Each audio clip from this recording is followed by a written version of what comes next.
नाज़रीन, programme special talk में मां आहियां जो मेज़बान शकील सुमरो।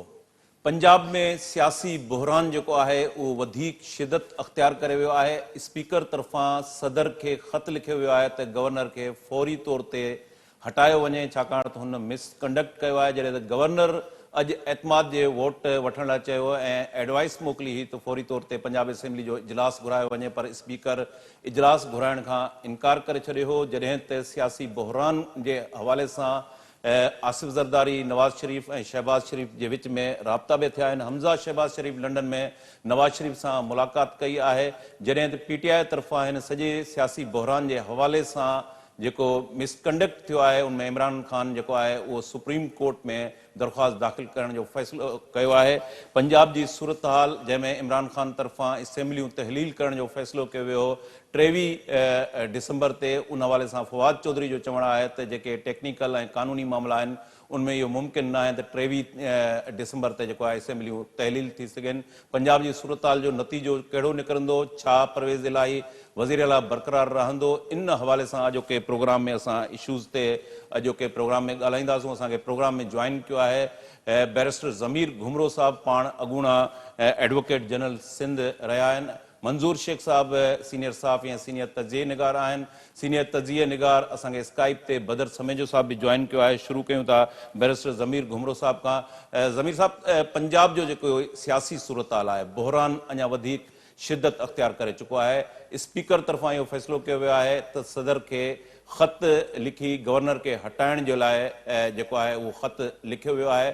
कीअं ॾिसो था हीउ जेको स्पीकर चयो आहे त गवर्नर मिसकंडक्ट कयो आहे, गवर्नर एतमाद जो वोट हासिल करण जे लाइ अॼु इजलास घुराइण जो फ़ैसिलो कयो, स्पीकर इनकार करे छॾियो। पंजाब जी जेका सियासी बहरान आहे, अवां उनजा जेके कानूनी पासा आहिनि, कीअं उनजो नतीजो छा निकिरंदो ऐं हिन वक़्तु कानूनी पोज़ीशन छा आहे? को बि बहरान कोन्हे, सिंपल इशू आहे, बिल्कुलु सिंपल इशू आहे। गवर्नर जेको आहे जेकॾहिं सम्झे थो त वज़ीर आला जेको आहे ऐवान जो एतमाद विञाए वेठो आहे, त उहो आर्टिकल 137 में क्लास 7 में क्लियर लिखियल आहे त गवर्नर उन वज़ीर आला खे चई सघे थो त एतमाद वोट वठो असेंबली खां। ऐं उहो गवर्नर जेको आहे इजलास घुरायो, उन में जेको आहे सो परवेज़ इलाही एतमाद जो वोट न वरितो, त परवेज़ इलाही जेको आहे सो हींअर पंहिंजो वज़ीर आला न रहियो आहे पंजाब जो। इहो सिंपल आहे। जेको जंहिं वज़ीर आला खे पंहिंजे ऐवान जो एतमाद हासिल न आहे, उहो वज़ीर आला कीअं थो रही सघे, कानून में उहो रही नथो सघे। इन जे करे गवर्नर खे चवंदो आहे वज़ीर आला खे, जेको जॾहिं हू सम्झंदो आहे त एतमाद विञाए वेठो आहे, त एतमाद जो वोट वठे। हुन एतमाद जो वोट न वठो, इहो लीगल इशू आहे। आर्टिकल 137 में क्लियरली लिखियल आहे त गवर्नर वज़ीर आला खे चई सघे थो त तव्हां एतमाद जो वोट वठो। ऐं हुन जॾहिं चयो आहे त हुन एतमाद जो वोट न वरितो आहे, त हींअर वज़ीर आला परवेज़ इलाही न रहियो आहे। इहो सिंपल इशू आहे। इन में का बि लीगल जेको आहे अबाम कोन्हे को, गवर्नर चई सघे थो। ऐं इन खे जेको आहे सियासी पंहिंजो कशमकश जो पंहिंजो निशानो बणाए थो। मुंहिंजे ख़्याल में सिंपल इशू। ज़मीर साहब, स्पीकर गवर्नर के हटाइण लाइ छा सदर के ख़त लिखी सघे थो? न, स्पीकर जे ख़त जी का बि अहमियत कोन्हे का लीगली। स्पीकर जेको आहे सो पंहिंजो ऐवान जो स्पीकर आहे ऐं उहो एग्जीक्यूटिव मामलात में हिकु पंहिंजो इंटरफियरेंस नथो करे सघे।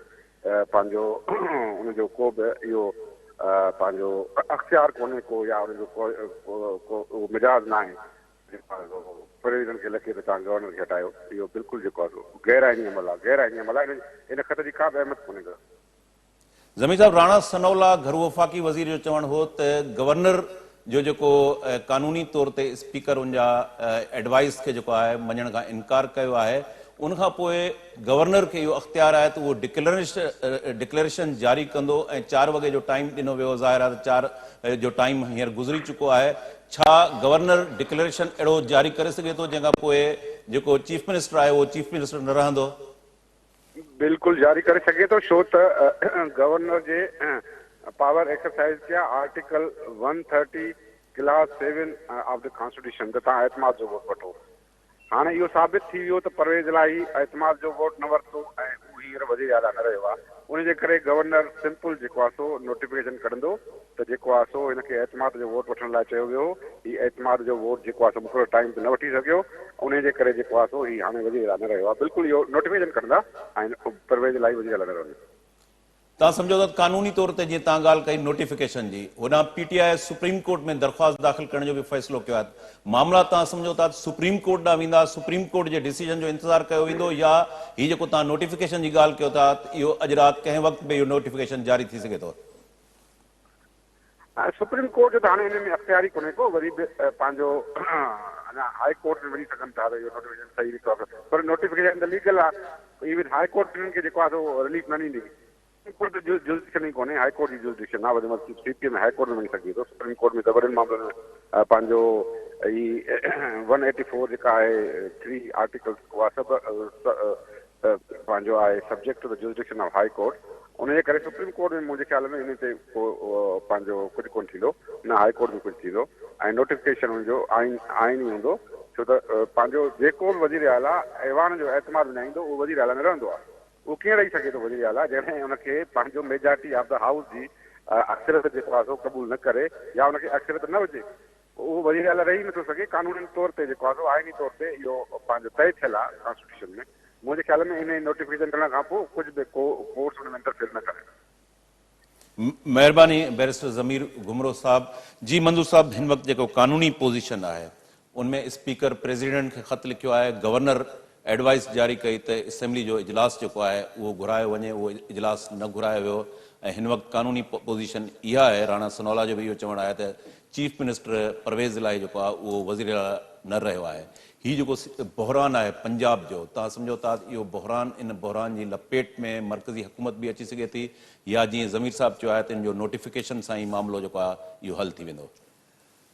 हाणे इन में इहो आहे त जेके मुस्लिम लीग नून वारे जूं ख़बरूं बि अचनि थियूं, या जेको स्पीकर जो जेको जीअं तव्हां तज़किरो कयो त लिखियो आहे सदर खे, कोई रूलिंग आहे त भई गवर्नर खे हटायो।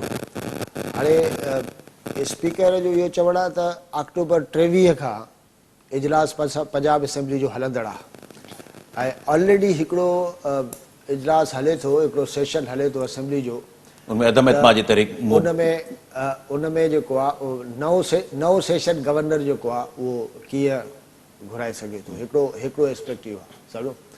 हाणे ॿी ॻाल्हि इहा आहे त हीउ जेको गवर्नर जे तरफ़ां जेको हिनखे चीफ मिनिस्टर खे चयो त भई कॉन्फिडेंस वारो तूं वोट वठि, हाणे उहो न वरितो, उहो 4 वॻे ताईं हुयो त हुनखे वोट वठिणो आहे।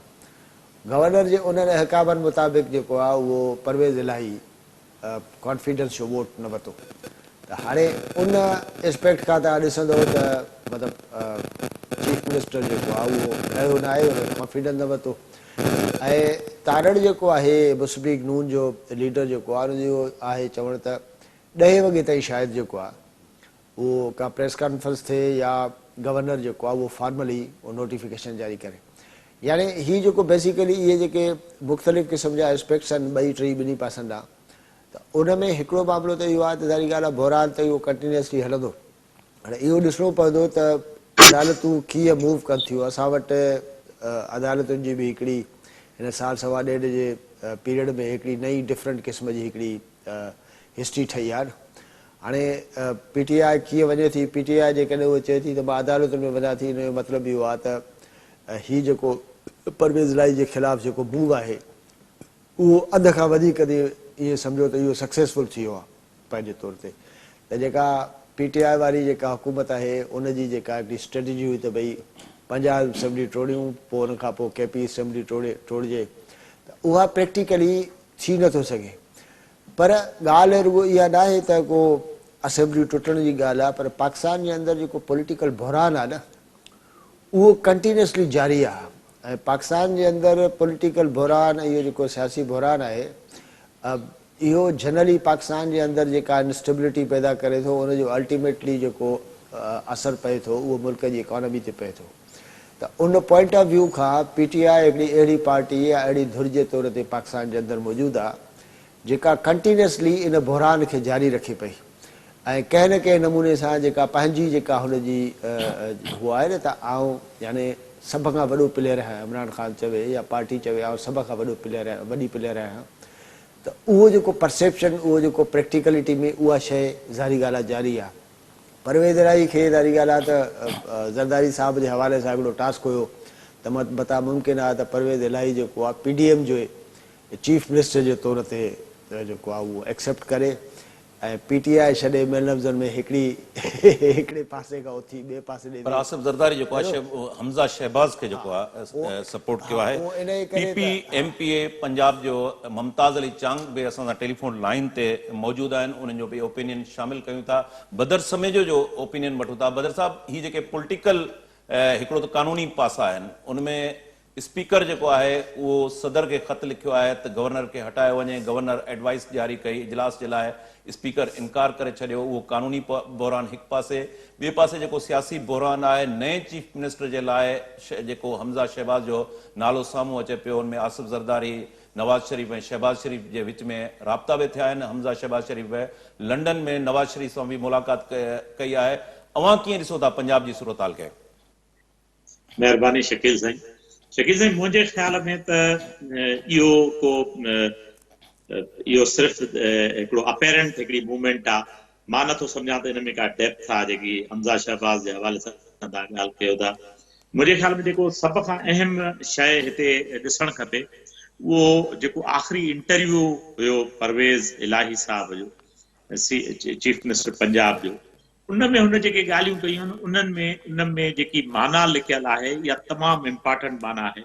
तव्हां ईअं सम्झो त इमरान ख़ान जेकी आख़िरी प्रेस कॉन्फ्रेंस कई हुई उहा परवेज़ इलाही ऐं KP जे CM खे गॾु वेहारे कई हुई, ऐं परवेज़ इलाही हिन ॻाल्हि जो बरमला इज़हार कयो त मूंखे सभ खां वधीक तकलीफ़ हिन ॻाल्हि जी थी आहे त मूंखे भर में विहाए हिन तरह जा अखर इस्तेमालु कया विया।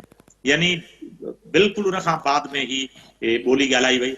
मां ईअं सम्झां थो त इम्पोर्टेंट इहो न आहे त परवेज़ इलाही CM हुजे या हमज़ा शहबाज़ CM हुजे। इम्पोर्टेंट इहो आहे त इलेक्शन न थिए, तकड़ी इलेक्शन न थिए। जेके बि PDM जूं जमायतूं आहिनि इंक्लूडिंग पीपुल्स पार्टी बि उन सां इतादी आहे, उन्हनि जी हिकु ई कोशिशि आहे, 1 पॉइंट एजेंडा आहे। उहा एजेंडा इहा आहे त तकड़ियूं इलेक्शन्स न थियनि, ऐं तकड़ियूं इलेक्शन जेकॾहिं न थियनि त उन्हनि जे लाइ लाज़मी इहो आहे त वज़ीर आला केर बि रहे, सां को ख़ासि फ़र्क़ु नथो पवे, वज़ीर आला केर बि रहे। मुमताज़ अली चांग साहब असां सां टेलीफोन लाइन ते मौजूदु आहिनि। मुमताज़ साहब, अव्हां कीअं सम्झो था सियासी जेको बहरान आहे? तव्हां उन असेंबली जा मेंबर आहियो पीपल्स पार्टी जा। छा परवेज़ इलाही जेको आहे हिन वक़्तु जीअं चयो पियो वञे राणा सनोला जे तरफ़ां उहो चीफ मिनिस्टर न रहियो आहे, हिन वक़्तु जेको सियासी बहरान हलंदड़ आहे, छा हिन वक़्तु छा पोज़ीशन आहे पंजाब असेंबली जी? बिल्कुलु दादा, तव्हांजो आवाज़ साफ़ न पियो अचे मूंखे। जी जी मुमताज़ साहब, पंजाब असेंबली जी हिन वक़्तु छा पोज़ीशन आहे? बिल्कुलु शकील भाउ, पंजाब असेंबली जी जेको गवर्नर नोटिफिकेशन कढियो, उन्हनि खे एतमाद जो वज़ीर आला खे वोट वठिणो हुयो। ऐं ॾिसो, सिर्फ़ ही को बहरान असां न पैदा कयो आहे, ही इमरान ख़ान जो बहरान पैदा थियल आहे। हुन वफ़ाक़ सां बि इहो ई कयो ऐं सूबे सां बि जेको 12 करोड़ जी आबादी रखे थो, ऐं उन सां बि हिन जेको आहे पंहिंजी मफ़ादनि जी ख़ातिर, अनाज जी ख़ातिर, अगरि तोखे असेंबलियूं टोड़ियूं बि हुयूं त पहिरें ॾींहुं टोड़े छॾिया। हाणे जॾहिं एतमाद जो वोट वठिणो आहे, ज़ाहिर आहे एतमाद हुन वटि न आहे। कल्ह बि असां असेंबली में हुयासीं, अॼु इजलास असांजो न थियो त तमामु जेके मेंबर PTI जा असांजा कुलीग मिलनि पिया, उहे चवनि पिया त ही असां सभु इन ॻाल्हि ते को बि MP मुतफ़िक़ न आहे ऐं इमरान ख़ान सां को साम्हूं ॻाल्हाए नथो सघे त ही छो थो ईअं करे। ऐं जेको आहे बाक़ी जेके धमकियूं आहिनि या हिननि 4 साल में कोन कयो आहे, हाणे 6 महीननि में बि ही को कमु कोन करे सघंदा, न ही असेंबलियूं टोड़ींदा, ही सिर्फ़ु वक़्त खे धिको ॾियनि पिया। ऐं ॿियो हींअर मुमताज़ साहब, छा सुभाणे परवेज़ इलाही इन असेंबली मां एतमाद जो वोट वठंदो? असांजी क़यादत जे बारे में बि वधि घटि पियो ॻाल्हाए ऐं चए पियो त ज़रदारी साहब लाहौर में आयल आहे ऐं हू ख़रीदो फ़रोख्त करे थो। ज़रदारी साहब खे न का वज़ीर आला खपे, हुन ऐलान चई छॾियो आहे त नून लीग जी हिते अक्सरियत आहे, वज़ीर आला बि हुननि जो हक़ आहे। असांखे का वज़ीर आला न खपे, मगर अहिड़ी हुकूमत बि न खपे जेकी अवाम खे जंहिं रिलीफ न ॾिनो आहे। त पोइ जॾहिं 4 महीना चांग साहब, छा सुभाणे एतमाद जो वोट परवेज़ इलाही वठण वञे पियो, एजेंडा में शामिल आहे एतमाद जे वोट जे हवाले सां? एतमाद जो अञा ताईं को एजेंडा में शामिल कोन्हे। हिननि जुमे जे ॾींहुं जेको आहे इजलास घुरायो आहे स्पीकर, मगर मां वाज़े ॻाल्हियूं तव्हांखे ॿुधायां जेके शायदि तव्हां ताईं सिंध ताईं ही न हुजनि, जेके क्लियर मां त 4 महीना पहिरियों जॾहिं ख़रीदो फ़रोख्त हिते पंजाब में आम हुई, उन्हनि ॾींहंनि ही जेके पीटीआई ऐं काफ लीग इहो कमु कयो। असांजे मेंबरनि खे, असांजी जेके मख़सूस सीटनि ते ख़वातीन हुई उन्हनि खे ऐं असांजे एमपीएस खे हिननि इहो कयो, 8 करोड़ जूं ऑफरूं ॾिनऊं ऐं जेको पाकिस्तान जो हिकु टैकोन आहे उन जे पैसे सां ही सॼो कमु पिया करनि। मगर असां त कॾहिं कंहिं ते इल्ज़ाम तराशी न कई आहे। अगरि ही असांजी क़यादत जे बारे में ॻाल्हाईंदा त ज़रूरु असां वटि बि ज़बान आहे ऐं असां वटि बि हिननि जा सॼा आमालनामा आहिनि जेके हिननि, ऐं हिननि जी सिर्फ़ु हुकूमत वञे जीअं हाणे हुननि न्याज़ी जो हाल आहे, जेके हुन जूं सभु शयूं निकिरनि पियूं ऐं हुननि जेतिरो पाकिस्तान जो नुक़सान कयो आहे। ममता साहब, जेकॾहिं वज़ीर आला एतमाद जो वोट वठे थो पियो त नंबर्स ऑफ गेम हुननि 187 जो क्लेम कयो आहे। 10 जेके आहिनि काफ लीग जा मेंबर जेके आहिनि, परवेज़ इलाही चए थो त उहे बि असांजी सपोर्ट कंदा। तव्हां वटि छा आहे नंबर्स जी पोज़ीशन? बिल्कुलु इहो अगरि एतमाद जो आहे वोट अगरि वठे थो त हिननि खे 100% पीटीआई खे ऐं काफ लीग खे यकीन आहे त पीटीआई जा मेंबर बि मुंहिंजे ख़्याल में को 20 खां 30 मेंबर्स हिननि जे इजलास में बि कोन, एतमाद जे वोट में बि कोन वेंदा, छो जो हू पंहिंजे हल्के जी नुमाइंदगी कनि था, न कि हू को नौकर आहिनि इमरान ख़ान जा या परवेज़ इलाही जा। त हू पंहिंजी आवाम जी ख़ातिर हू पंहिंजो 1 साल छो ज़ाया कनि, ऐं को इलेक्शन आसान न आहिनि। ऐं हिननि ॾिनो छा आहे, हिननि सिर्फ़ु बनी गाला ऐं जेको आहे बाक़ी जेकी करप्शनूं कयूं ऐं जेको हाणे डिवीज़नूं ठाहे पंहिंजी गुजरात ऐं मियां वाली ऐं बनी गाला खे सिर्फ़ु मफ़ाद ॾिना आहिनि, अवाम खे ऐं जनूबी पंजाब या पंजाब जे ॿियनि कंहिं बि हल्कनि खे हिननि को रिलीफ न आहे ॾिनो त हू एमपीए छो हिननि जे पोयां वेंदा। ऐं काफ लीग मां बि हिननि जा मेंबर कोन हूंदा। ही 170 वठी वञे, हिन खे 186 वठिणो आहे, 170 वठे त पोइ बि हिन खे असां सलाम कयूं, पोइ डिॼे छो थो। अगरि हिननि खे हिननि जा मेंबर पूरा आहिनि त असैम्बली बि हाज़िर आहे, पंहिंजा मेंबर बि गॾु कनि ऐं एतमाद जो वोट वठनि, असांखे को इतराज़ न आहे। असां 4 साल अपोज़िशन कई आहे त हाणे इहा 6 महीना साल असां वधीक करे वठंदासीं। असां हिननि जो इंतकाम बि बर्दाश्त कंदासीं, हिननि जेके नाइंसाफ़ियूं कयूं आहिनि उहे बि असां बर्दाश्त कंदासीं। महिरबानी मुमताज़ अली चांग साहब, तव्हां असांखे टेलीफोन लाइन ते जॉइन कयो। नाज़रीन, हिते हिकिड़ो नंढो कमर्शियल ब्रेक वठूं था, ब्रेक खां वापसी हिते प्रोग्राम खे कंटिन्यू कयूं था।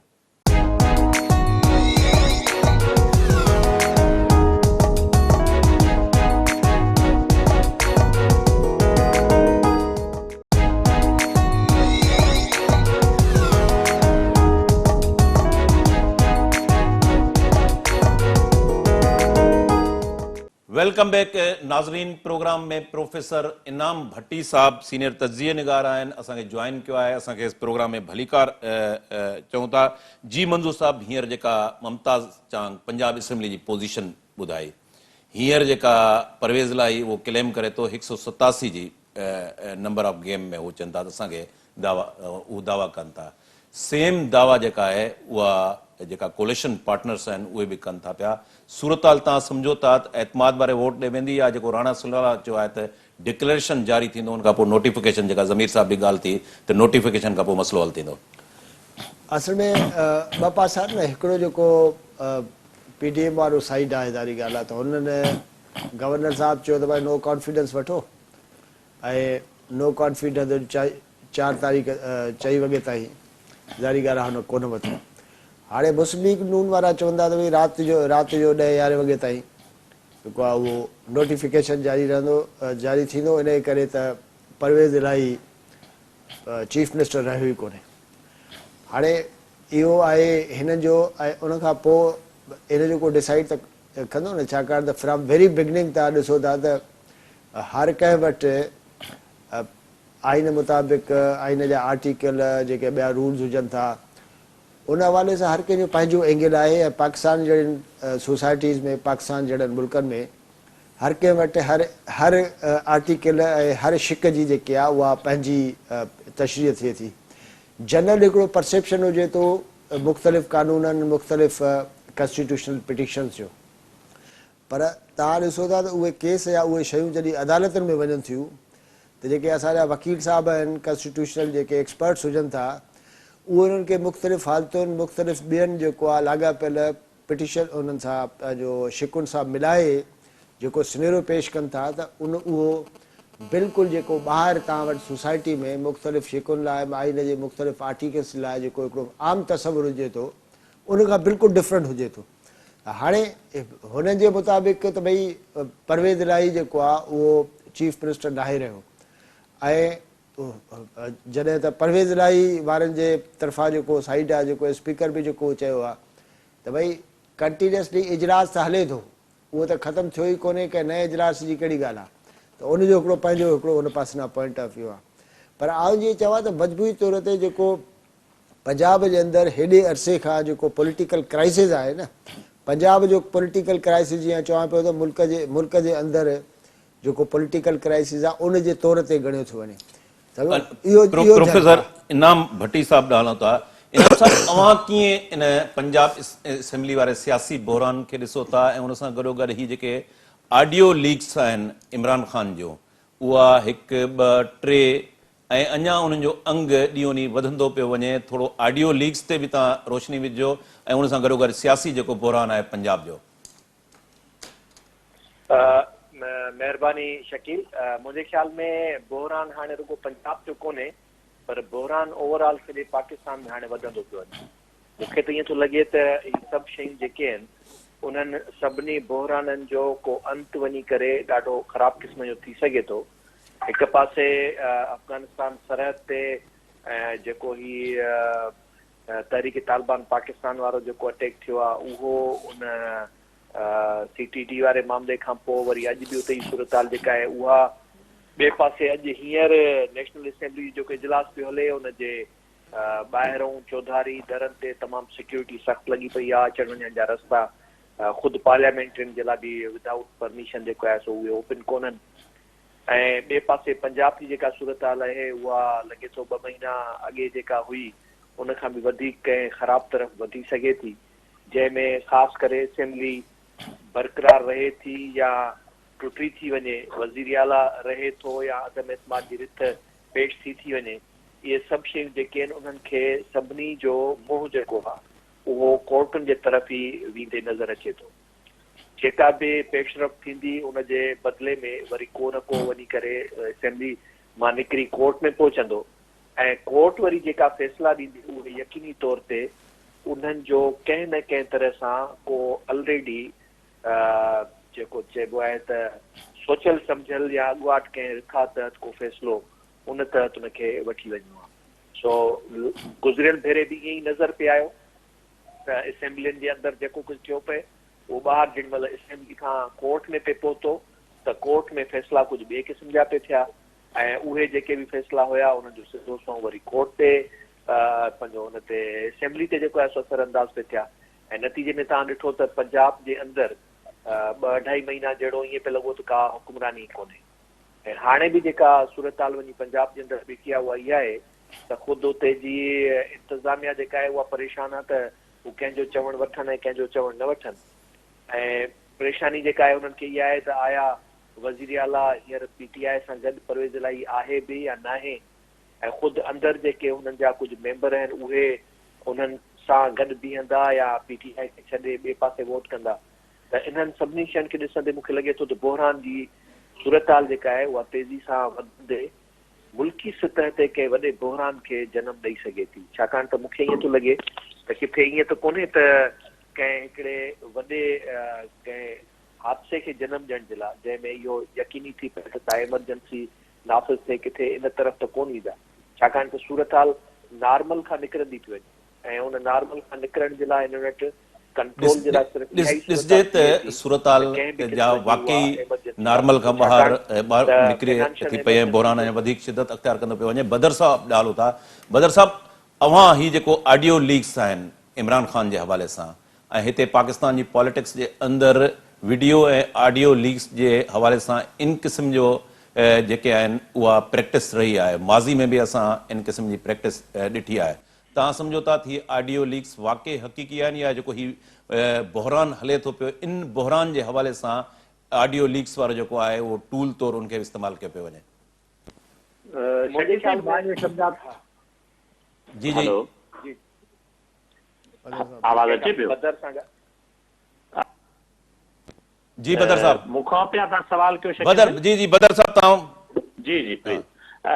मां ईअं सम्झां थो त इन तरह जा जेके इन जी इहे हक़ीक़ी आहिनि या न आहिनि, इहो त मुंहिंजे ख़्याल में को एॾो रिलेवेंट न हुजणु खपे। असल में इमरान ख़ान जी जेकॾहिं पॉलिटिकल सॼो ॾिसजे सिस्टम खे, त उहो जीअं वज़ीर आला ॾाढी सुठी ॻाल्हि चई त भई उनखे किथां खां किथे पहुचायो वियो, प्रोमोट जे अंदाज़ सां कयो वियो। असां वटि प्रोमोट लीडर थींदा आहिनि, मिसाल हिकिड़ा तमामु सिंध जी तारीख़ में त तमामु वॾा माण्हू, तमामु वॾा पढ़िया लिखिया ऐं दानिश्वर क़िस्म जा लीडर बि थी गुज़रिया आहिनि, पर कॾहिं शायदि पंहिंजी सीट बि न खटे सघिया। ऐं हिकिड़ी पार्टी अहिड़ी आहे जेकी चंद सालनि में, मिसाल 2011 में हू जेके आहे मीनार पाकिस्तान ते हिकिड़ो जलसो था कनि, ऐं 13 में हू तमामु वॾो वोट वठनि था, ऐं 18 में हू वज़ीर आज़म थो थी वञे। सो इहो ईअं मुमकिन न हो त इहो सभु कुझु हुन पाण कयो। हुनखे कंहिं न कंहिं इन अंदाज़ सां इन जॻह ते प्रोमोट कयो वियो। ऐं हाणे जेकॾहिं उनखे डिमोट करणो आहे, उनखे वापसि मोटाइणो आहे, उनखे पंहिंजी साइज़ में आणणो आहे, त इहे सभु कुझु इस्तेमालु थींदा। ऐं मां नथो सम्झां त जॾहिं हू मथे पियो थिए तॾहिं हुनजो कमाल हुयो, ऐं जॾहिं हेठि पियो थिए तॾहिं का हुनजी खामी आहे। इहो को ॿियो ई आहे गन वॾींदड़ हथ में। तो इहो कंहिं ॿिए जी ताक़त आहे जेकी कंहिंखे मथे करे पई, हेठि करे पई। इहे सचा बि थी सघनि था, इहे कूड़ा बि थी सघनि था। मां नथो सम्झां त जॾहिं कोई इक़्तिदार में हूंदो आहे त उनखे इहा ख़बर पवंदी आहे त हू छा छा पियो करे। इहो बिल्कुलु जवानीअ ज़ख़्मनि वांगुरु आहे साईं, जेके चवंदा आहिनि जॾहिं उमिरि ढलंदी आहे त पोइ माण्हू खे यादि ईंदो आहे भई गोॾे में सूर जे करे आजो मां फलाणी जाइ ते किरी पियोसि। त मां इहो सम्झां थो त हींअर जॾहिं टाइम मोटियो आहे त इमरान जूं खोड़ अहिड़ियूं शयूं ॿाहिरि ईंदियूं जेके जंहिं महिल हुन कयूं पिए त शायदि उनखे कंसीडर न पिए कयो। मतलब ही जेका डर्टी हिकिड़ी प्रैक्टिस पाकिस्तान जी पॉलिटिक्स जे अंदरि रही आहे, तव्हांखे जॾहिं को कंहिंखे प्रोमोट करणो आहे त उहो नैरेटिव तव्हां अहिड़े क़िस्म जो ॾींदव, पोइ हुन में मज़हबी टच बि शामिलु हूंदो, ॿिया टच बि शामिलु हूंदा। वरी जॾहिं कंहिंखे डिमोट कयो था, एतिरो तव्हां हेठि लही अचो था, त पोइ इहो ऑडियोज़ ऐं वीडियोज़ जेके आहिनि उहे बि जारी कनि थियूं। त हीअ जेका प्रैक्टिस पाकिस्तान जे अंदरि आहे, इहे तव्हां कीअं उनखे ॾिसो था? कंहिंजो को ज़ाती फेल आहे उनखे बि खणी अचिजे थो पोइ? यार हिकु त ॻाल्हि इहा त थैंक्स टू टेक्नोलॉजी त हाणे तमामु घणियूं शयूं ऐं वक़्त सां गॾोगॾु उनजा मुख़्तलिफ़ जेके आहिनि न उहे एस्पेक्ट्स ऐं वधीक जेका मॉडर्निटी आहे उहा नज़र ईंदी सम्झो। पर हिते ॾाढी ॻाल्हि आहे त जॾहिं तव्हां माण्हुनि खे ख़ासि तौर ते का असाइनमेंट ॾेई ऐं उन्हनि खे उन असाइनमेंट खे पोइ वरी अचीव करण जे लाइ जेका बि शइ घुरिबल आहे उहा बाक़ाइदे दिलि जी गहराइनि सां ऐं फुल रिसोर्सिस सां सभु कुझु ॾेई जेका बि स्ट्रेंथ जेका घुरिजे थी ऐं तव्हां ॾींदो, ऐं जेको हिकिड़ो नेचुरल क़िस्म जो हिकिड़ो हिस्टोरिक हिकिड़ो प्रोसेस आहे न टू बी ए लीडर। ऐं माज़ी में तव्हांखे सॼी पॉपुलर पॉलिटिक्स जे दौर में तव्हांखे नज़र ईंदो त माण्हुनि जूं वॾियूं कुर्बानियूं न आहिनि, सालनि जा साल क़ैद, केस, पादर लॻणु, तशदुद, घणो कुझु। हाणे उनजे निस्बत में तव्हां हिकिड़ो बिल्कुलु इन टाइप लीडर ऐं इन टाइप सिचुएशन्स पैदा कंदो जेके अननेचुरल हूंदियूं त उहे मथे त खणी अची वेंदा। पर वरी जॾहिं अहिड़ा माण्हू, अहिड़ा लीडर ऐं बग़ैर कंहिंजी हिमायत या मुखालफ़त या कंहिंजे टिल्ट जे खां सवाइ थो चवां त हाणे उहे माण्हू सॼी दुनिया में इन क़िस्म जा केसिस हूंदा आहिनि। उहे हिकिड़े सर्टेन टाइम ते जॾहिं एॾी पॉपुलरिटी जी हुन ते पहुचंदा आहिनि जेका बेसिकली फेक पॉपुलरिटी हूंदी आहे, उहे ॻिची में पइजी वेंदा आहिनि। तव्हां ॾिसो न हिन खिते में ॿियो तव्हां MQM जा मिसाल ॾिसो, हाणे तव्हां इमरान ख़ान जो मिसाल ॾिसो था जंहिंजी तव्हां ॻाल्हि कयो था। अहिड़ा रिलीजियस जेके आहिनि आउटफिट्स जेके आहिनि जा जेके तव्हां तयारु कया ऐं उनजे लाइ तव्हां सॼी स्ट्रेंथ विधी, उहे पोइ हिकिड़े सर्टेन टाइम में अचे तव्हांजी ॻिची में बि था पवनि न। जॾहिं ॻिची में पवंदा त उन लाहिण जे लाइ सारी ॻाल्हि आहे रेसिपी बि अहिड़ी हूंदी न। प्रोग्राम वाइंड अप तरफ़ वञूं था पिया। इनाम साहब खां ऑडियो लीक्स जे हवाले सां या ही जेके इन खां पहिरियों वीडियो लीक्स बि जारी थियूं आहिनि, इनाम साईं तव्हां छा चवंदव? जेका एडवांस टेक्नोलॉजी आहे, रेफरेंस मंज़ूर साहब बि ॾिनो, तव्हां बि इंजीनियर आहियो ज़ाहिर आहे, त ही ऑडियो लीक्स जे हवाले सां तव्हां छा चवंदव? मुंहिंजे ख्याल में शकील इन जी हक़ीक़त सचाई कूड़ ऐं जी रियलिटी खां वधीक इम्पॉर्टेंट इहो आहे त टाइमिंग जे हिसाब सां हिन वक़्त ते इहे शयूं छो थियूं।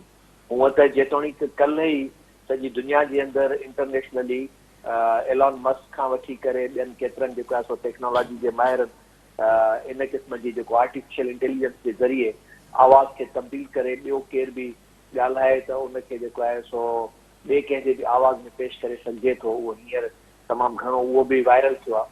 पर इन ॿिन्ही जो पाण में तालुक इन टाइमिंग ते हिन शइ जो अचणु इहे हिकिड़ा अहम सुवाल उहे आहिनि त हलो ठीकु आहे जेकॾहिं इमरान ख़ान जी या ऑडियो लीक सची आहे या कूड़ी आहे कहिड़ी बि आहे उनजा इम्पेक्ट कहिड़ा पवंदा सोसाइटी ते।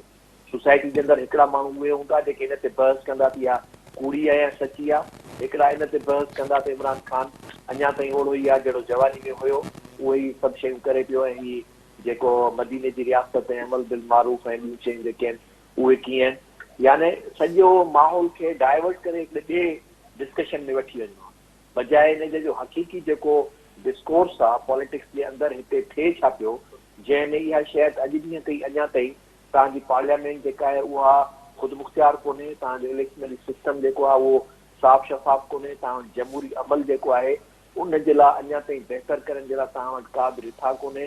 न ई सियासी जमायतूं जेके इक़्तिदार जी वठ पकड़ में सिर्फ़ु हिक ॿिए जी पटका धूड़ करण ऐं जुंडापट में लॻियूं पियूं अञा ताईं उन्हनि वटि बि का इहा शइ कोन्हे। सवाइ इन्हनि शयुनि जे अञा ताईं मूंखे इहा नज़र नथी अचे त मुल्क जी मईशत तबाह थींदी पई वञे। तव्हांजी सूरत हाल इहा आहे जो हक़ीक़ी तौर ते मुल्क बैंकरप्सी थी चुकी आहे, रुगो अनाउंस करण जी ज़रूरत आहे। उहा अनाउंस छो था कनि छाकाणि त हाली अञा किथां न किथां थोरी घणी ऑक्सीजन मिले थी, कॾहिं वेंटिलेटर ते आहिनि कॾहिं ऑक्सीजन ते आहिनि।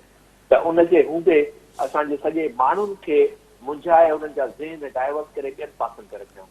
दुनिया में जेकॾहिं को मुआशिरो जिते सियासी शऊर ऐं अवाम जे अंदरि का तहरुक अचण जे लाइ का माहौल साज़गार नज़र ईंदो आहे जॾहिं त उनमें आउं सम्झां थो पाकिस्तान जो हिन वक़्तु माहौल अहिड़े ई क़िस्म जो आहे जंहिंमें जेकॾहिं कोई बि थोरो बि जेकॾहिं उनमें इहा जुरत हुजे ऐं पब्लिक खे जेकॾहिं ॿाहिरि कढे त उहे ईरान इनकलाब जहिड़ी सूरत हाल थी सघे थी, अलजज़ाइर वारे रीसेंट जेको आहे सो माहौल जहिड़ी थी सघे थी, सूडान जहिड़ी थी सघे थी ऐं मिस्र जहिड़ी थी सघे थी। पर हैरत इहा आहे त ख़ुदि इहे सभु शयूं मूंखे त लॻे थो मैनेज करे उन्हनि माण्हुनि खे हिकिड़े पासे मुंझाए थो वञे, पॉलिटिशियन्स खे ॿिए पासे इंगेज थो रखियो वञे, असेंबलियुनि खे हिकिड़े टे पासे इंगेज थो रखियो वञे ऐं कुझु इदारनि खे पंहिंजे कंट्रोल में रखी उन्हनि खां मनपसंदि बिल्कुलु पाकिस्तान जे अंदरि न रुगो असेंबलियूं पर सॼो जेको हाइब्रिड सिस्टम आहे डेमोक्रेटिक सिस्टम उहो किथां न किथां कंट्रोल थिए थो। तॾहिं उन जा जेके नतीजा आहिनि इन क़िस्म जी जेका डिर्टी पॉलिटिक्स आहे ऐं जेके ऑडियो लीक्स जी सूरत में असां ॾिसूं था पिया उनमें इन क़िस्म जी प्रैक्टिस ख़ुदि इन सॼे जमहूरी सिस्टम ते हिकिड़ो सवालिया निशान बणिजी वञे थी ऐं उन हवाले सां पॉलिटिकल जेके पार्टियूं आहिनि ख़ासि तौर ते जमहूरी पार्टियूं आहिनि उन्हनि खे बि इन्हनि पासनि ते गौर करणो पवंदो, वीचार हेठि आणणो पवंदो ऐं स्ट्रगल जे ज़रिए ई हीउ सॼो जेको डेमोक्रेटिक सिस्टम आहे उनखे असां कंहिं हद ताईं बहाल करे सघूं था। उन सिलसिले में वरी बि मां इहो चवंदुसि त सियासी पार्टियुनि जो किरदारु आहे ऐं उन्हनि खे जेका कंप्रोमाइज़ कनि था उन कंप्रोमाइज़ खां निकिरी करे स्ट्रगल जी तरफ़ वधीक जेको आहे उनखे फोकस करणु खपे जीअं हीउ जेको बदबूदार सिस्टम आहे उन मां असां आजपो हासिल करे सघूं। हिते प्रोग्राम जो वक़्तु पुॼाणी खे पहुतो। मंज़ूर शेख साहब, प्रोफेसर इनाम भट्टी साहब, बदर समेजो साहब, मुमताज़ अली चांग असांखे टेलीफोन लाइन ते जॉइन कयो, बैरिस्टर ज़मीर घुमरे साहब जी बि महिरबानी। नाज़रीन ईंदड़ प्रोग्राम ताईं इजाज़त ॾींदा, अल्लाह भाई।